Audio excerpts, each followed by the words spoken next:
Hi hello, Rajeev വ്ലോഗ്സിലേക്ക് എല്ലാവർക്കും വലിയൊരു സ്വാഗതം.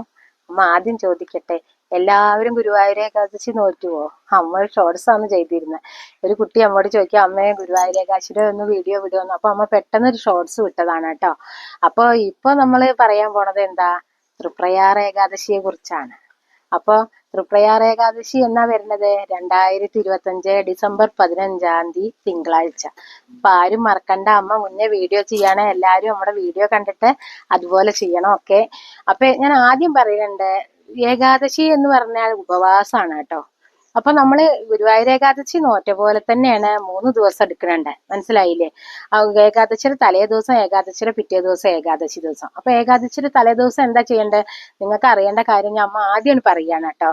അപ്പൊ നമ്മൾ എന്താ ചെയ്യാ, ഏകാദശിയുടെ തലേ ദിവസം മത്സ്യമാംസാദികളൊക്കെ നമ്മൾ ഉപേക്ഷിച്ച് ഒരിക്കലും ഉണ്ണ. മനസ്സിലായില്ലേ? ഒരു പ്രാവശ്യം നമ്മൾ അരിവാഹാരം കഴിക്കുക. നമുക്കൊന്നും പറ്റില്ല കുട്ടികളെ, ഒന്നും കഴിക്കാതെ രാവിലെ നിങ്ങൾ ലഘു പലഹാരം കഴിച്ചോളൂ, രാത്രി ലഘു പലഹാരം കഴിച്ചോളൂ, ഉച്ചയ്ക്ക് ഒരിക്കലും ഊണ്. ഏതെന്നാ?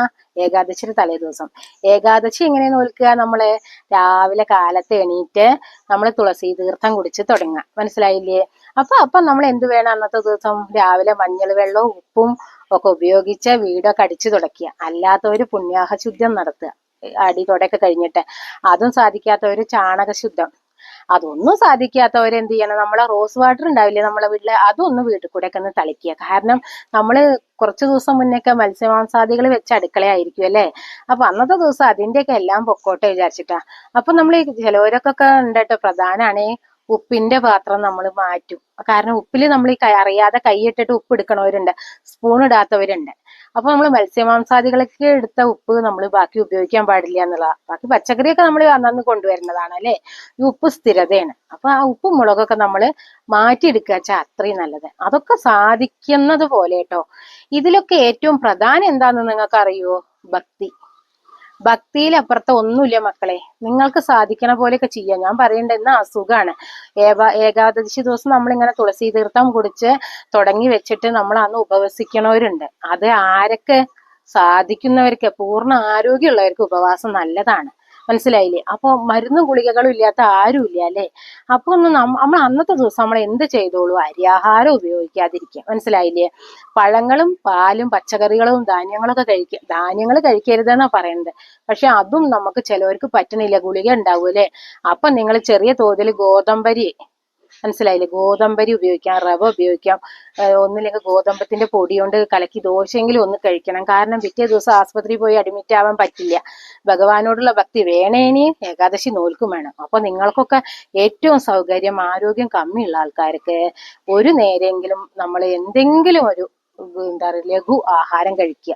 രാത്രി ഇനിയിപ്പോ പഴം, ഷുഗർ ഉള്ളവർക്ക് പഴവും പറ്റണില്ല. മനസ്സിലായില്ലേ?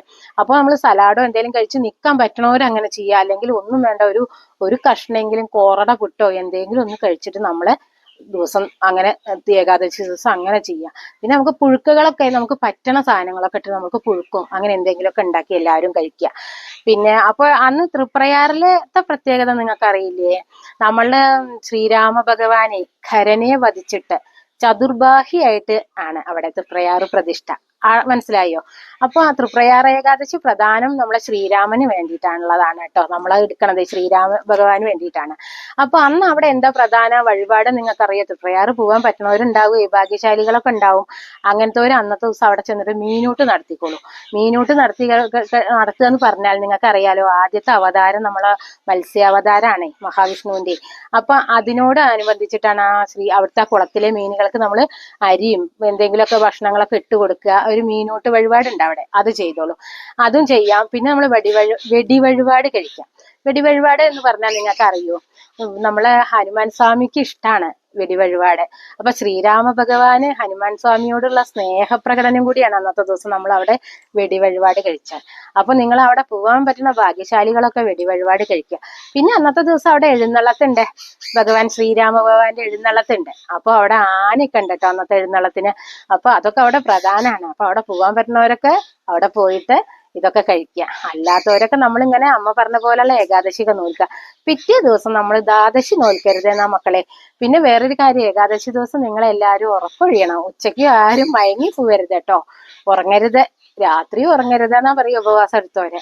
അല്ല, അസുഖമുള്ളവരോട് ഞാൻ പ്രത്യേകം പറയണ്ട, എല്ലാരും കുറേശ്ശെ മയങ്ങിക്കോളൂ, ഉച്ചയ്ക്ക് മയങ്ങാതിരിക്കുക, രാത്രിയൊക്കെ ഒന്ന് മയങ്ങിക്കോളൂ.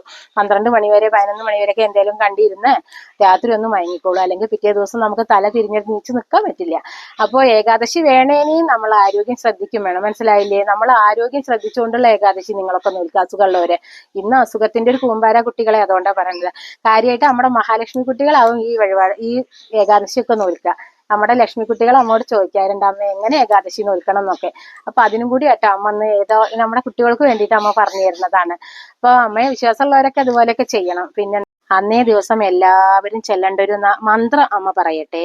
ശ്രീരാമ രാമ ജയ രാമ ജയ ജയ രാമ എന്ന മന്ത്രം, അല്ലെങ്കിൽ വിഷ്ണു സഹസ്രനാമം. എല്ലാവരും ഈ ഏകാദശി നോൽക്കുന്ന എല്ലാവരും ഇതിങ്ങനെ രാവിലെ മുതൽ വൈകുന്നേരം വരെ ഈ മന്ത്രം നമ്മളെ നാവിൽ ഇങ്ങനെ ഉണ്ടായിക്കോട്ടെ.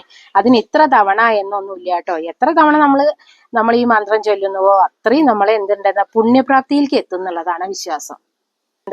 ഏകാദശി എങ്ങനെ മുറിക്കാന്നറിയോ? അപ്പൊ നമ്മൾ ഏകാദശി നോറ്റു തുടങ്ങുമ്പോൾ തുളസി തീർത്ഥം ചന്ദനം ഒരു ലേശയിലിട്ടിട്ട് നമ്മളെ കുടിച്ചിട്ട് തുടങ്ങും.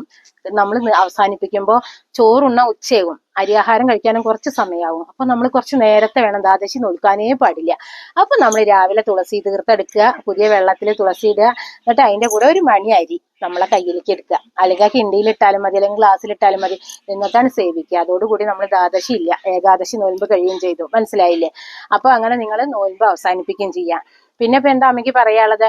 അപ്പൊ ഇതൊക്കെ എല്ലാവർക്കും ഇഷ്ടപ്പെട്ടു എന്ന് വിചാരിക്കുന്നു. ഇനി എന്തെങ്കിലും സംശയം ഉണ്ടെങ്കിൽ ദിവസം ഉണ്ടല്ലോ, അപ്പൊ അമ്മോട് ചോദിച്ചോളൂ, അമ്മ കമന്റ് ബോക്സിൽ കൂടെ നിങ്ങൾക്ക് മറുപടി പറഞ്ഞു തരുന്നതായിരിക്കും.